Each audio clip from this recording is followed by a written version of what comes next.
berbicara tentang Paulus selalu menempatkan 3 pandangan besar dalam satu ketegangan sejarah yang panjang.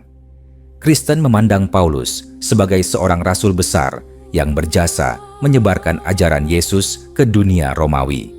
Yahudi memandang Paulus sebagai seorang pembohong yang mengkhianati Taurat dan tradisi para nabi.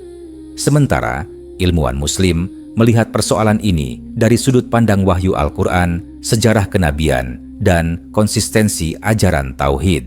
Dari perspektif Islam, persoalan Paulus bukan sekadar perbedaan tafsir, melainkan menyentuh inti otoritas agama, siapa yang berhak mengubah hukum Tuhan dan atas dasar apa.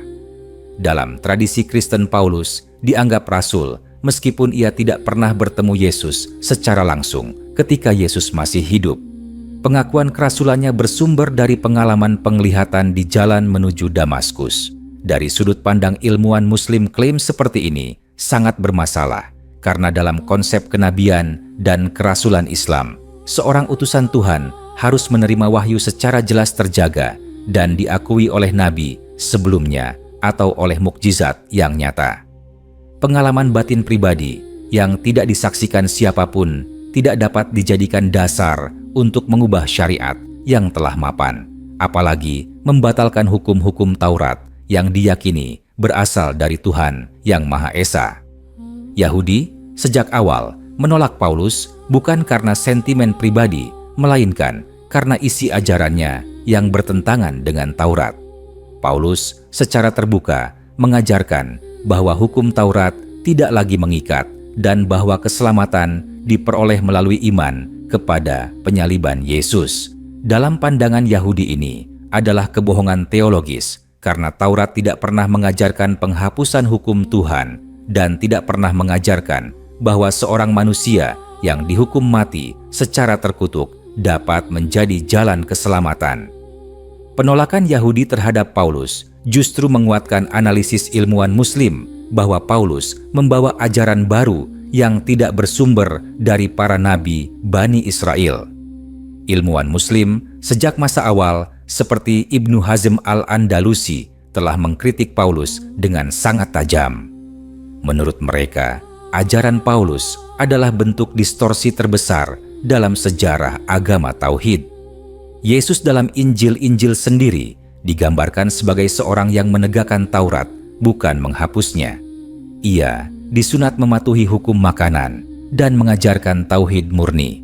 Paulus datang dengan konsep yang berlawanan, menghapus hukum sunat, menghalalkan yang sebelumnya diharamkan, dan memindahkan pusat keselamatan dari ketaatan kepada Tuhan menjadi keimanan pada peristiwa penyaliban.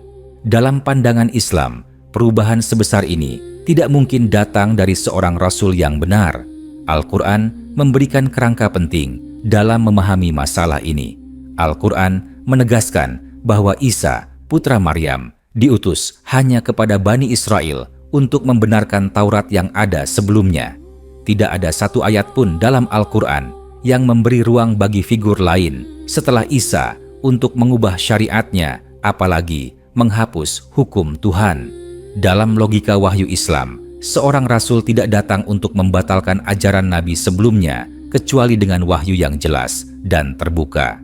Paulus tidak pernah mengklaim menerima wahyu dari Tuhan yang Maha Esa dengan standar kenabian, melainkan hanya pengalaman pribadi yang kemudian dijadikan dasar teologi. Ilmuwan Muslim juga menyoroti kontradiksi internal dalam surat-surat Paulus. Dalam satu tempat, Paulus menyatakan bahwa hukum Taurat suci dan baik, namun di tempat lain ia menyebutnya sebagai kutukan. Kontradiksi ini menurut para ulama Muslim adalah tanda bahwa ajaran tersebut lahir dari pergulatan pemikiran manusia, bukan dari wahyu ilahi. Wahyu Tuhan tidak saling bertentangan dan tidak berubah mengikuti tekanan sosial atau politik. Paulus hidup dalam konteks Romawi yang menolak hukum Yahudi dan membutuhkan agama yang lebih mudah diterima bangsa-bangsa non-Yahudi.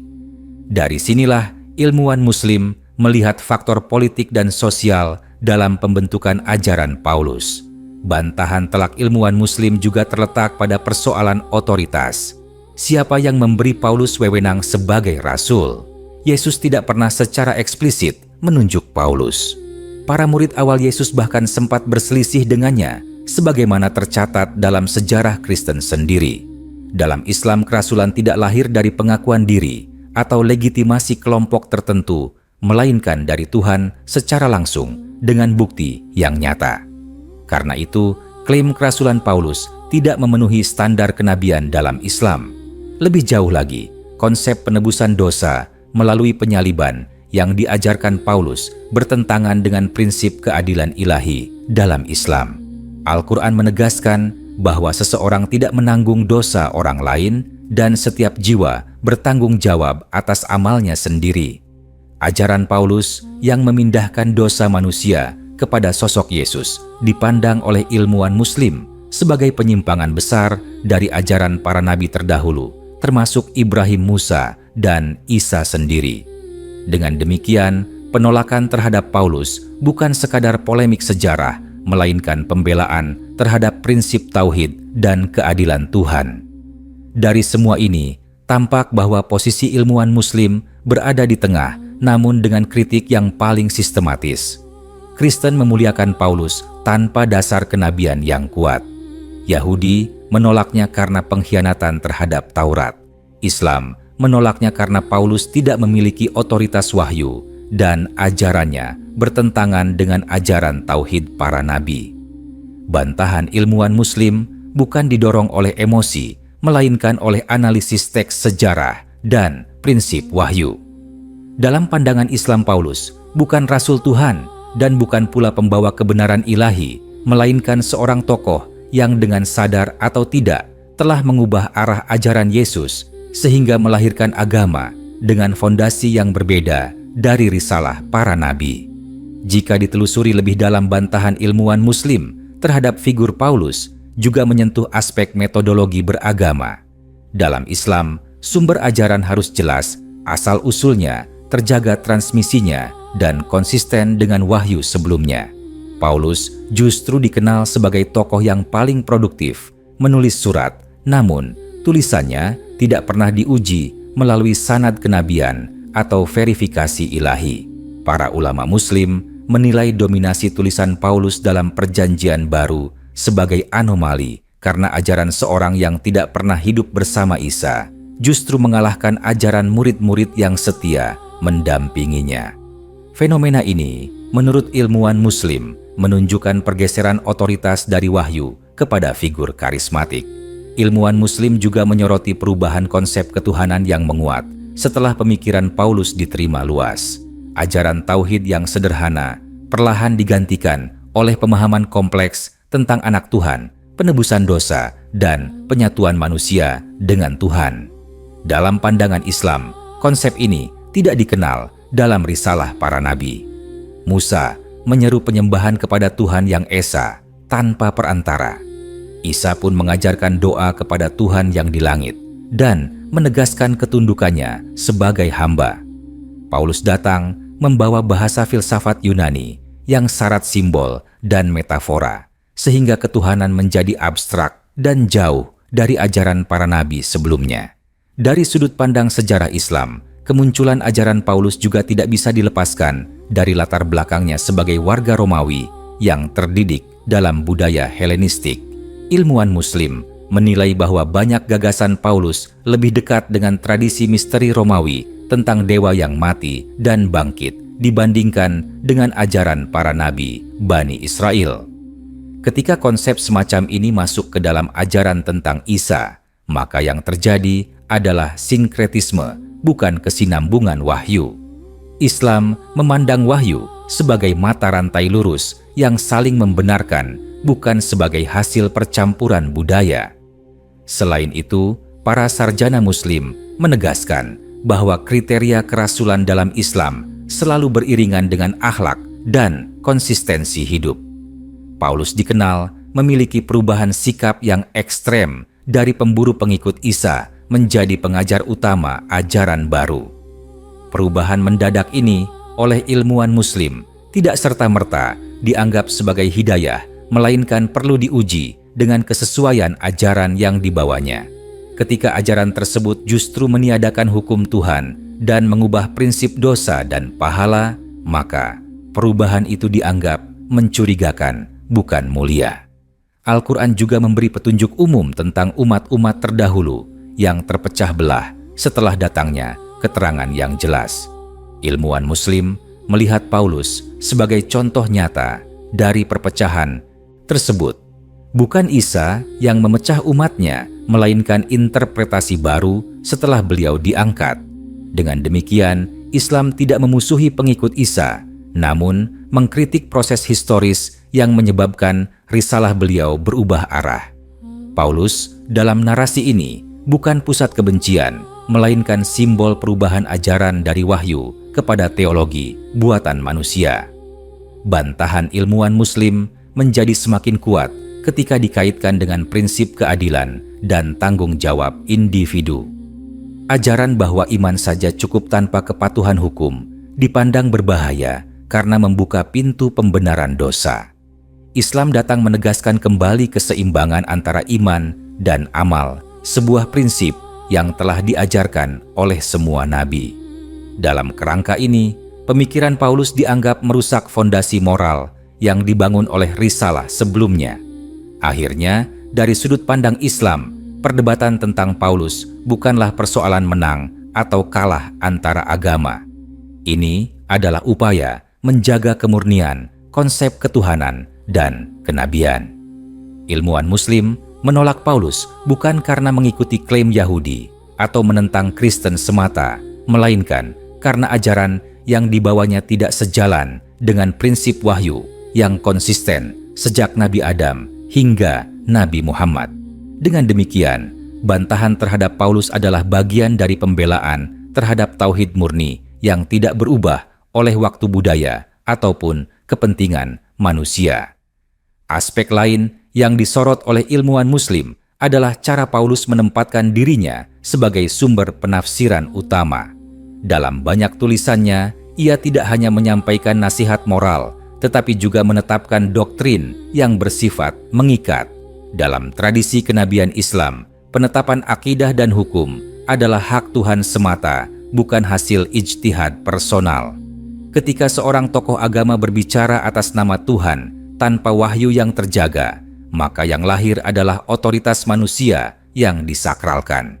Inilah yang oleh ulama Muslim dianggap sebagai awal penyimpangan serius dalam sejarah ajaran Isa.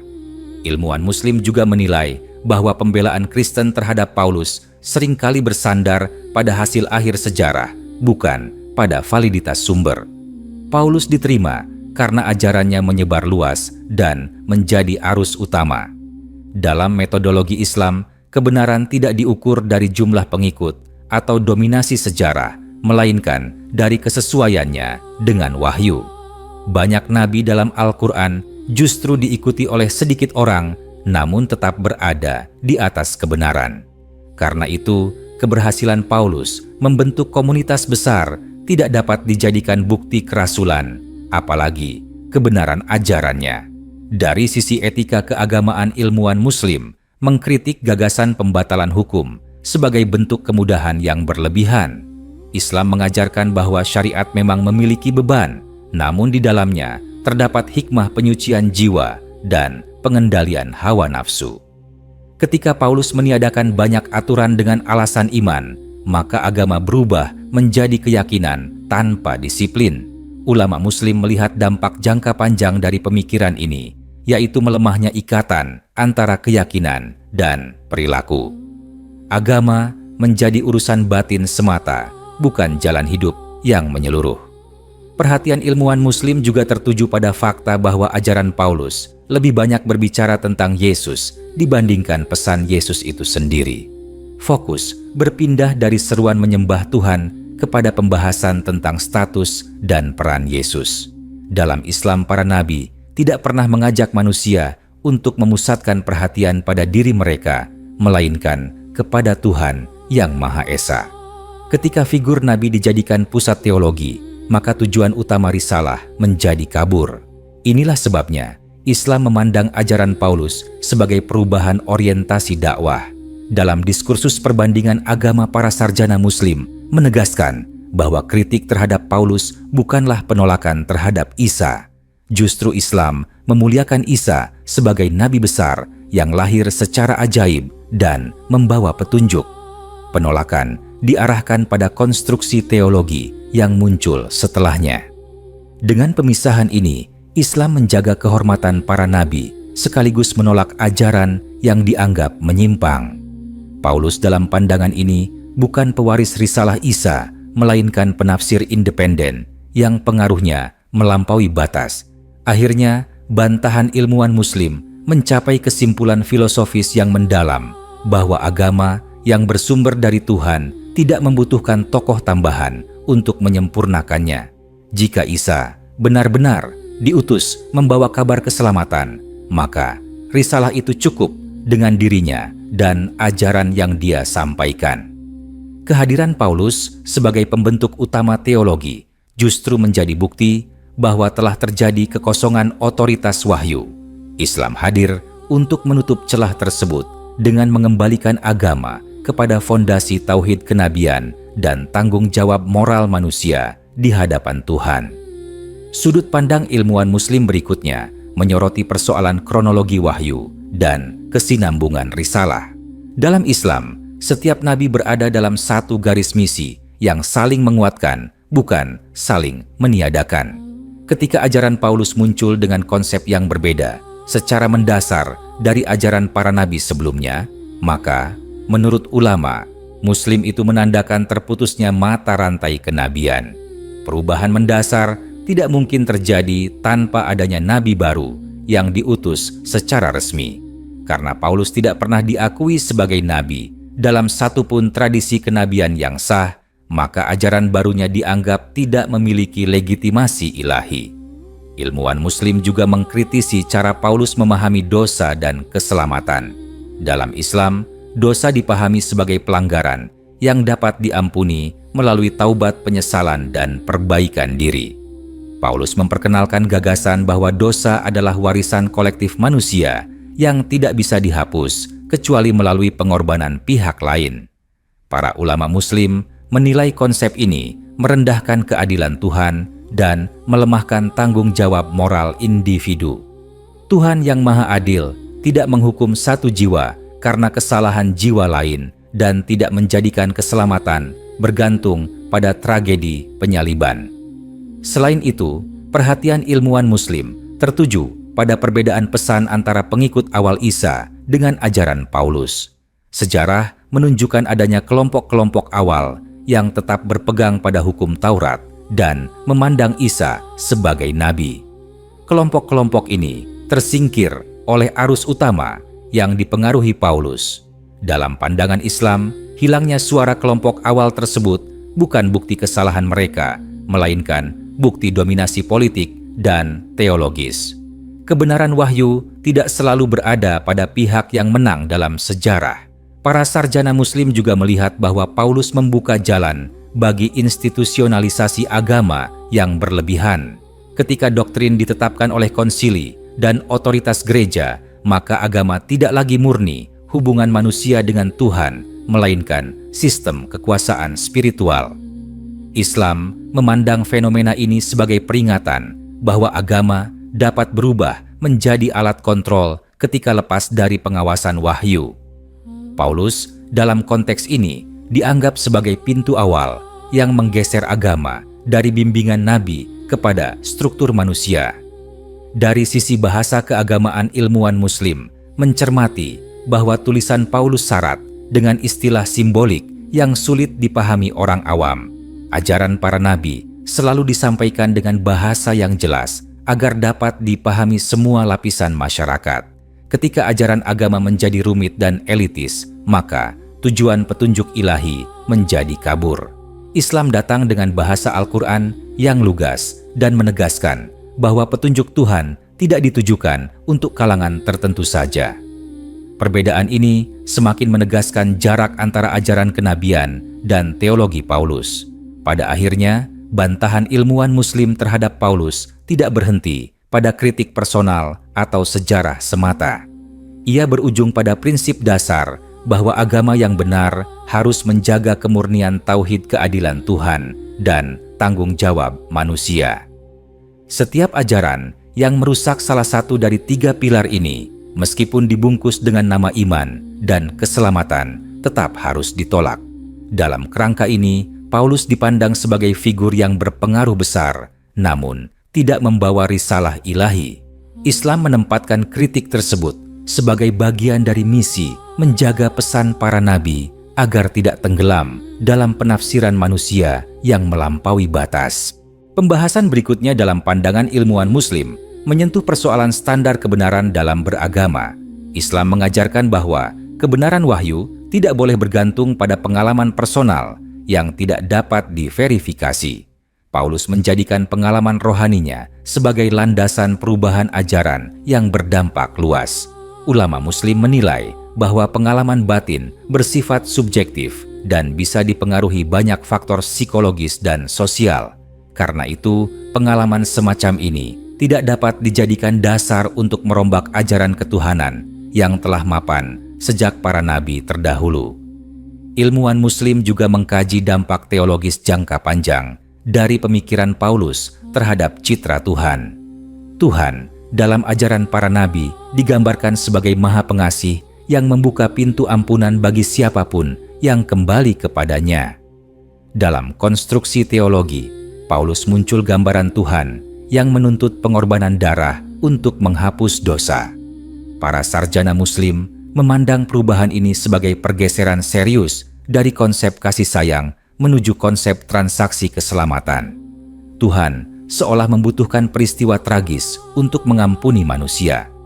Dalam Islam, gagasan ini tidak dapat diterima karena ampunan Tuhan tidak bergantung pada penderitaan makhluk lain. Selain itu, ilmuwan Muslim menyoroti cara Paulus membangun otoritas melalui retorika dan emosi. Tulisan-tulisannya sering menggugah perasaan bersalah dan ketakutan akan hukuman. Islam tidak menafikan peringatan, namun menyeimbangkannya dengan harapan dan akal sehat. Ajaran yang benar, menurut ulama Muslim, harus membangkitkan kesadaran, bukan ketergantungan emosional. Ketika agama dibangun di atas tekanan psikologis, maka manusia mudah diarahkan mengikuti doktrin tanpa nalar kritis. Dalam kajian perbandingan agama, para sarjana Muslim juga mengamati bahwa Paulus memperkenalkan pemisahan tajam antara hukum dan rahmat. Islam tidak mengenal dikotomi seperti itu. Hukum dipahami sebagai bagian dari rahmat karena dengannya manusia diarahkan kepada kebaikan. Dengan memisahkan keduanya, Paulus dianggap telah menciptakan konflik internal dalam ajaran agama itu sendiri. Akibatnya, sebagian pengikut merasa bebas dari tuntutan moral, sementara sebagian lain hidup dalam rasa bersalah yang berkepanjangan. Ilmuwan Muslim kemudian menempatkan persoalan Paulus dalam kerangka besar sejarah wahyu. Setiap kali risalah Nabi mengalami perubahan besar, maka Tuhan mengutus Nabi berikutnya untuk meluruskannya. Islam memandang diutusnya Nabi Muhammad sebagai jawaban atas penyimpangan yang terjadi setelah Isa. Al-Quran hadir bukan untuk mencela Isa, melainkan untuk membersihkan ajarannya dari tambahan-tambahan manusia. Dalam kerangka ini, kritik terhadap Paulus menjadi bagian dari upaya memahami mengapa risalah tauhid perlu ditegaskan kembali. Akhir dari bantahan ilmuwan Muslim mengarah pada satu kesimpulan mendasar bahwa agama tidak boleh dibangun di atas figur yang kontroversial dan ajaran yang bertentangan dengan prinsip dasar keadilan dan tauhid. Paulus mungkin dihormati dalam tradisi tertentu, namun penghormatan tidak identik dengan kebenaran wahyu. Islam mengajak manusia menimbang ajaran dengan akal dan wahyu, bukan dengan popularitas sejarah. Dengan pendekatan ini, ilmuwan Muslim menegaskan bahwa kebenaran tetap satu meskipun jalan sejarah berkelok dan tokoh berpengaruh silih berganti.